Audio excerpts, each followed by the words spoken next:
मुख्यमंत्री देवेंद्र फडणवीस यांच्या हस्ते आज मंत्रालयामध्ये ध्वजारोहण करण्यात आलं। महाराष्ट्र हे देशाचं ग्रोथ इंजिन असल्याचं, विकसित भारताच्या संकल्पनेमध्ये महाराष्ट्राची भूमिका सर्वात महत्त्वाची राहील असं प्रतिपादन मुख्यमंत्र्यांनी यावेळेस बोलताना केलं।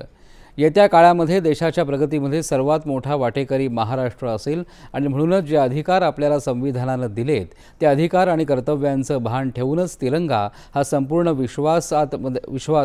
विश्वामध्ये डौलाने फडकत राहील असा संकल्प करण्याचं आवाहन मुख्यमंत्र्यांनी यावेळेस केलं। महाराष्ट्राचा विकास जो आहे हा सर्वांना सोबत घेऊन कसा करता येईल हा आपला प्रयत्न आहे।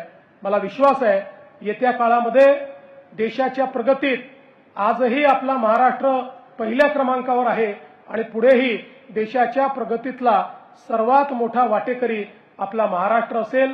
आणि म्हणूनच आज आपण सगळे मिळून या आपल्या स्वातंत्र्य दिनी एवढाच निर्धार करूया की सर्वांना आपले अधिकार या ठिकाणी माहिती आहेत, जे अधिकार आपल्याला संविधानाने दिले आहेत, पण त्याचवेळी आपण सगळे आपल्या कर्तव्याची आठवण देखील करूया। ती कर्तव्य देखील आपल्या संविधानानेच आपल्याला सांगितली आहेत। सर्व नागरिक मिळून आपल्या कर्तव्याचं भान ठेवूया आणि आपला तिरंगा हा सदैव उंचच उंच राहील अशा प्रकारचा संकल्प आज करूया।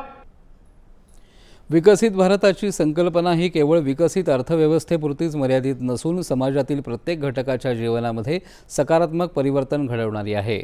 दलित, वंचित, आदिवासी, शेतकरी, शेतमजूर आणि महिलांसह सर्वांच्या प्रगतीतूनच विकसित भारत साकारेल असं त्यांनी सांगितलं। उपमुख्यमंत्री एकनाथ शिंदे